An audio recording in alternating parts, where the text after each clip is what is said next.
Hello everyone and welcome back to my channel. Today we are doing a deep dive into all things IVF or in vitro fertilization. So if you've ever been curious about this subject, maybe you are just being thrust into the world of fertility treatments and fighting for your fertility and trying to figure out what to do, what IVF is. Maybe you're just curious about learning more. Maybe you're in the beginning of your journey or midway journey. I promise you this will be a deep dive into all things in vitro fertilization. So if you're looking for that information from somebody who has been through every painful step of it multiple times, not physically painful, but you know what I mean. It's a lot. It's a lot. So you're talking to somebody or somebody, you're listening to somebody who has walked many miles in those shoes. If you want to hear about, my experience and what I've learned about what this process is, then you're in the right place. So keep watching. All right, so what exactly is IVF?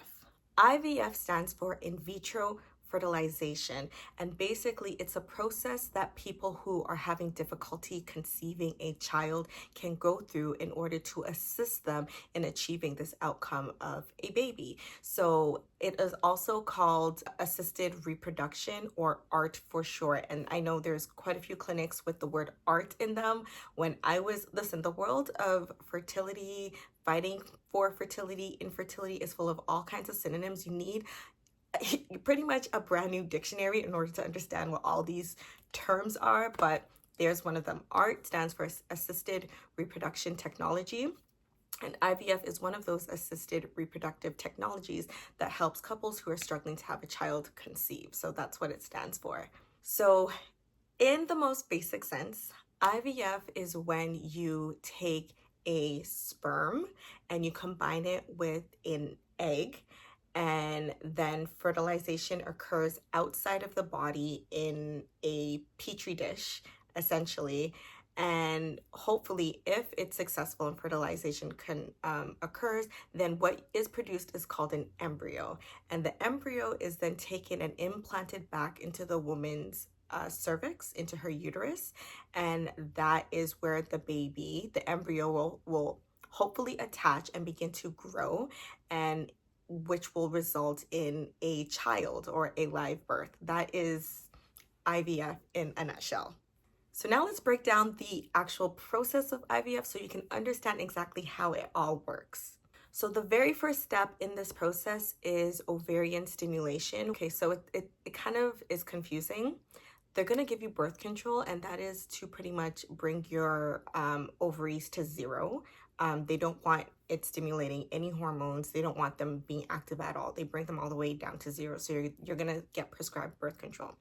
Once they bring you down to zero, then they are going to give you a cocktail of drugs that hyperstimulate or overstimulate your ovaries in order to produce as many eggs as possible. The more eggs, the better chance of quality eggs that will hopefully be receptive to being fertilized by a sperm and resulting in a healthy embryo that attaches to the uterus and begins to grow into your beautiful baby. So after they stimulate the eggs in your ovaries, then you're going to go through something called an egg retrieval, which is essentially the second step. So basically they need a way to collect all of these eggs in order to combine them with the sperm outside of the body. And so that is the egg retrieval procedure. Now for the egg retrieval, they usually give you some kind of painkiller. Valium is what I've been prescribed. And it just relaxes you, it calms you down, and you're not supposed to feel a thing. You lie down, you go to the, operating room, and then they just surgically remove each of the eggs out of your ovaries. You're not supposed to feel it.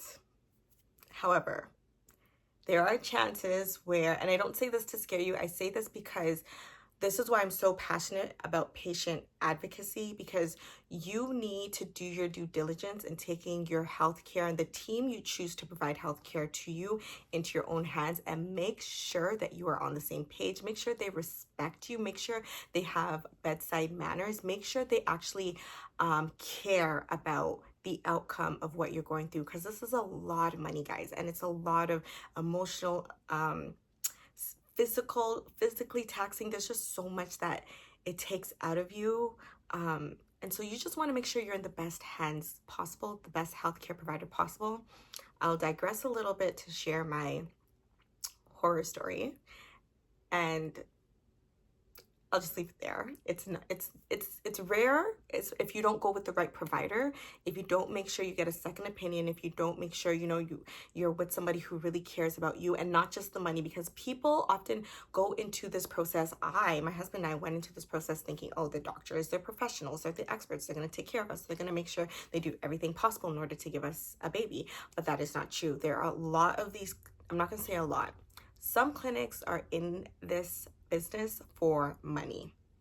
It just is what it is. It's an ugly truth. Something that's so emotional and, like beautiful and spiritual as like having a child. Yeah, it's a money grab for some of these clinics. Unfortunately, that is the truth. So you need to know. I want you to go into this eyes wide open so you don't get taken advantage of, so you don't have the horror stories that I have, so you don't learn these lessons the hard way like I did, my husband did. So what happened was that this would be our third clinic. Yes, our third clinic that we went with after multiple failed attempts at IVF. They did not give me the right amount of anesthesia. She kept looking at me and saying, well, I probably should have known, because she kept struggling to get the catheter, the needle, the IV into my vein. She probably pricked me 6 times, and those needles were so thick. It was so painful. It was so painful. And you're already so bloated and uncomfortable from being, full of these eggs and hyper stimulated. It was just such an awful experience. Anyway, she kept looking at me and saying, oh, I'm little. And I kept trying to say, yeah, I'm little, but I'm thick. Like, my husband calls them thunder thighs. Like, I'm thick. Anyway, she did not give me the right amount of anesthetic, so I actually ended up waking up during the procedure. And I felt the removal of the eggs. Like, when I woke up, I got up like this because I was like startled, like I didn't know where I was, right? And so like I literally saw whoever was taking the eggs, the doctor, like freeze, like they didn't know what to do. And I saw them make eye contact with the nurse next to them, like what do we do? Do we keep going? Like I saw it, and then somebody, I guess it was another nurse, like made me lie back down. And then I guess because it was like the last 2, they just decided they're close to the finish line, let's just go get them. And they did go get them. And I felt like the burning, cutting sensation. Lord Jesus, I felt it. Please, please, I beg of you, if you don't take anything from this channel, if you don't take anything from my videos, take this. Always get a second opinion. Make sure you are 1,000% confident in your healthcare provider, because they literally hold the future of your family in their hands. If they're not as invested as you are, they're not going to do the due diligence. They are not going to put in the blood, sweat, and tears in order to get you a baby, essentially. And so please, please, please advocate for yourself. Speak up. Ask questions if you feel anything is awry. Okay, I digress, but I just need you to know this. Know this. I can't go through the screen and shake you. I just need you to know this, because it is a painful, literally very painful lesson to learn. All right? Okay, let's move on to step 3 of the IVF process. Okay, so for step 3 of the IVF process, that is where now they have the eggs, the beautiful eggs they've retrieved from the egg retrieval procedure, and the sperm from your husband or your partner. And what they do is they wash the sperm, and then washing the sperm basically gets rid of like the weaker ones, right? The ones that cannot stand like the washing process. And then also it gets rid of like the fluid, the semen. I think the semen is composed of sperm and like fluid, right? And so only the sperm is left. And so they combine the sperm and the egg in a petri dish, and that hopefully will result in a successful fertilization of several of the eggs. Now, there's also something called ICSI, which is basically another abbreviation. I forget exactly what it stands for now, but what they do is they take an individual sperm and they inject it into an egg one by one. So this absolutely ensures that the eggs are getting fertilized. This is an additional cost. It is an additional fee that clinics charge for, but basically you're not just leaving it up to the sperm. They, with a syringe, will inject the sperm into the egg, so it's guaranteeing fertilization. Step 4 of the in vitro fertilization process is now you have created these embryos and they're going to watch them grow. Some of them, they'll watch them grow till 3 days, and then they will decide to freeze them if they feel like they might not make it much longer, and this might be your best shot with 3-day-old embryos. Some of them, they'll watch them to day 5 or day 6. Essentially what happens is the more days go on, they're watching these embryos. Some of them stop growing, they stop developing, and those ones unfortunately didn't make it to the next stage. But the ones that do make it, those are the ones that are deemed strong and viable, and they will continue to watch them grow. They shouldn't watch them grow past day 6, though I haven't heard very many cases of where they watch these embryos grow past day 6, but typically on day 3 to 5 is when they will freeze the embryos. Or if you're doing a fresh cycle, because there's a difference between a fresh cycle and a frozen IVF cycle. A frozen IVF cycle is because your body's been through so much with the stimulating of the drugs and all the stuff, right? They will freeze the embryos at day 3, day 5, day 6, and they will give your body a chance to kind of detox and like calm down from all the drugs that are in your system. And then at a later date, a month later, 2 months later, next year if you want, they will attempt transferring the embryos back into your uterus. So that is a frozen cycle. For a fresh cycle, as soon as the embryos are ready on day 3, 5, or 6, they will take 1 or 2 or whatever you and your healthcare provider, your team decide, and transplant that back into your uterus. Okay, and the 5th step of the IVF process is the transfer. The transfer. It's exciting. It's also it also could be, a little anxiety inducing, but basically now you have these beautiful embryos that have survived. They're strong. They look the best out of all the whole cohort, I guess I can say. And then they will transplant the 1 or 2 embryos or whatever, again, you and your healthcare provider decided based on your own personal health factors, back into your uterus. And by God's grace, baby dust, it will attach and begin to flourish and grow. And then within about 9 months, you should have a perfectly healthy, gorgeous baby. Now, I need you to know that IVF does not always work the first time you try it, unfortunately.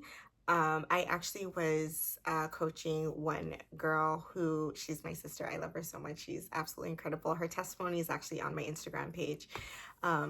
I interviewed her. Yeah, she's amazing. She's in our Fearless Fertility family. She, when she first saw my video, she had no idea that IVF was not like guaranteed baby. And actually, I didn't know either until I went through so many losses, right? And I think it's one of those things, because nobody talks about the subject, nobody knows that it's not like a guarantee to motherhood, right? You think, you're going the route with the medicine and the science and all that stuff, and it has to work. And that is not the case. It doesn't always work. And sometimes it takes a few tries. So you have to prepare yourself mentally, emotionally, spiritually, financially for all of that. So just keep that in mind. It doesn't always work the first time. You always hope for the best outcome, but that's not always the case. So you just need to know that, eyes wide open, going into this process. It's not an absolute guarantee that it will result in a baby. My experience, it took 3 attempts before we were finally able to have our beautiful, gorgeous, stunning, brilliant, sassy, charismatic, fiery, little girl. And it really came down to the healthcare provider. I will do an entire video on choosing the right clinic. It's so important, guys. I cannot say this enough. But finally, when we went with a healthcare provider, a doctor who cared about his patients, like truly cared about his patients and wanting the best outcome for them, that's when everything changed and we were given a chance and it resulted in our child. And so you just need to know that they literally can make or break your family, the right healthcare provider. I'm wondering if I should go into my my little vault of horror stories or things gone wrong now or later, because there's so much I could talk about, guys.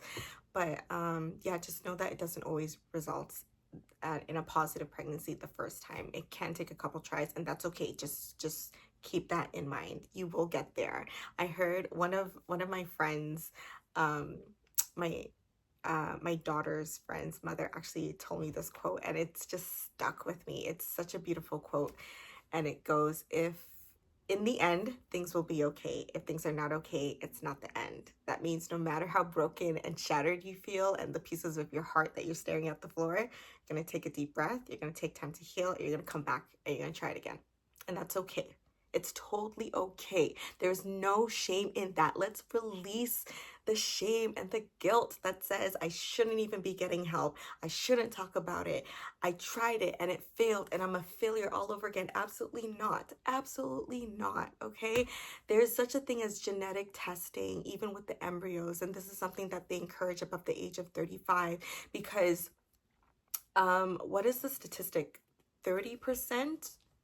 50%? I'll look that up for you. But yeah, a vast majority, a high percentage of your eggs are are not like, they're not healthy, even in a natural cycle, even without any IVF assistance.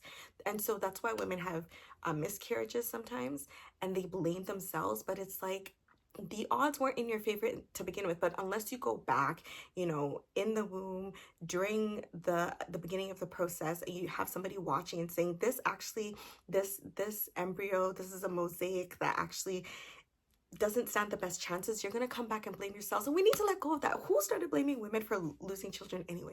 Like, ugh, I can go on a whole rant, but get rid of the shame, because that handcuffs us, and it paralyzes us from doing what we're capable of doing, which is putting everything we got into having our children, into fighting for our children, right? And so yeah, just shed that stigma, because it's so paralyzing, and it doesn't do any good in any way, shape, or form. I rant again, but anyway. All right. Statistics will tell you that when it comes to the chances of a successful IVF process, IVF cycle, the stats tend to favor younger women to have more successful cycles than older women, because generally their eggs are healthier.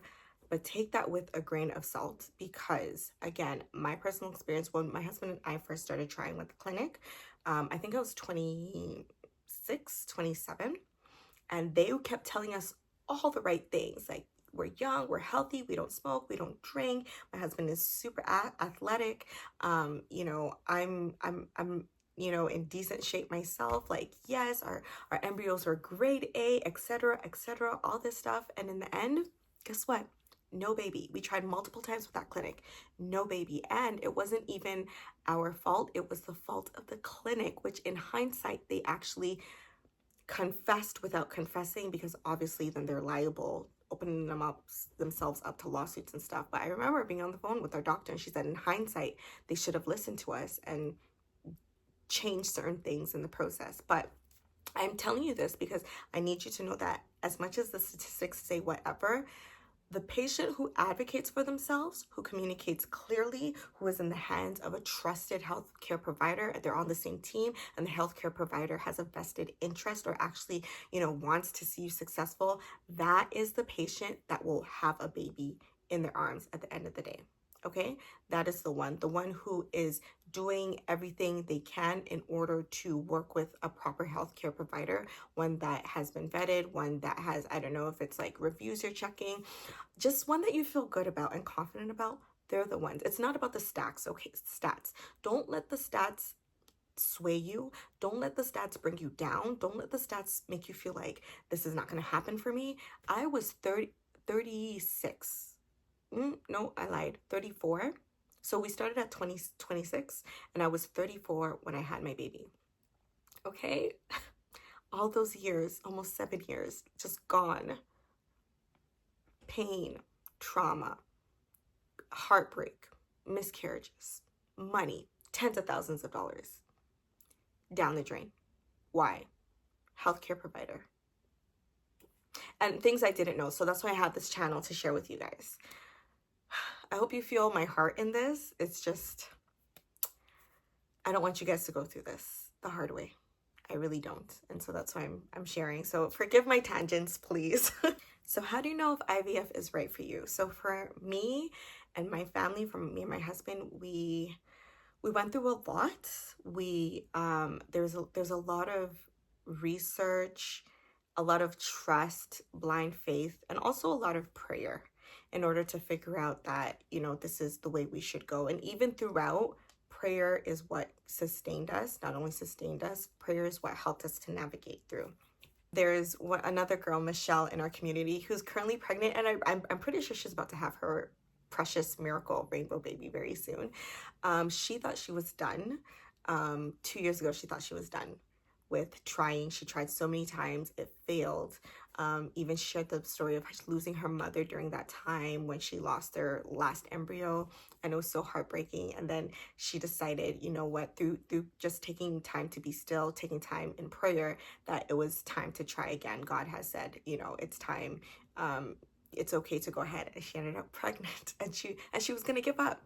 And so it's different for everybody. You really have to be on the same page with your partner. You really have to do your research. Always get second, third opinion. Make sure you're in sync, on the same page with your healthcare provider. Make sure that you mentally, emotionally, spiritually feel like this is the right step. Financially, also, you need to prepare because it's a very costly endeavor.